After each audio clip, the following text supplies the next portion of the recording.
Hi, I'm Bill Wilson. I'm a chemistry teacher at Grant High School. I'm in my 14th year. I serve as the bargaining chair for the Portland Association of Teachers. I'm here today to talk to you about our initial proposal to the district that we hope will provide the schools that Portland students deserve.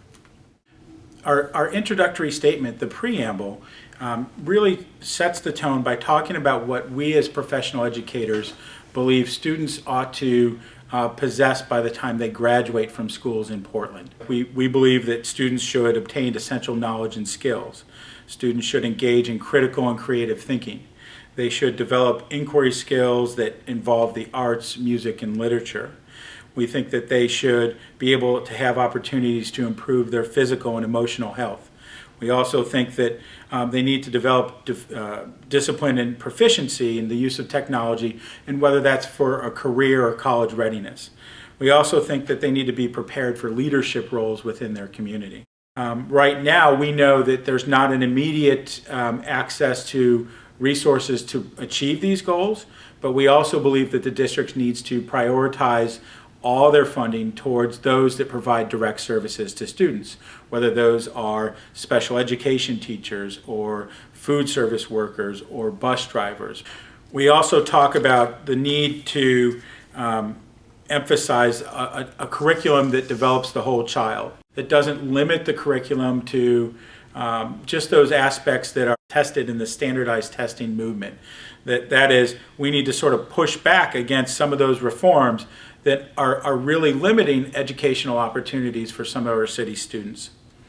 And then we also call for a coalition, a group between the PAT, the district, community members, businesses that needs to work with a goal of finding funding sources to make this vision a reality within the next 5 years.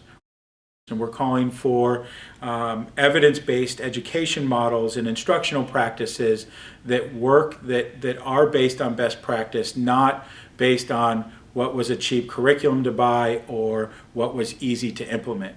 Class size directly impacts our ability to reach our students. And if we're going to reach students, that means also having adequate wraparound support services. Also, we talk about identifying inequities in the system that will promote the unequal education of students within Portland. There are very different sort of educational opportunities for kids within the city. And as professional educators, we have a voice on the front line of helping the district identify those inequities, yet our voices have been silenced in this process. We believe that if you're going to retain and develop teachers, then you need to compensate them fairly, not offer regressive proposals that take away rather than add. And finally, this work on the preamble was really an offshoot from listening to members. So the theme set forth in the preamble, we feel really represents a major step forward to being able to provide the schools that Portland students deserve.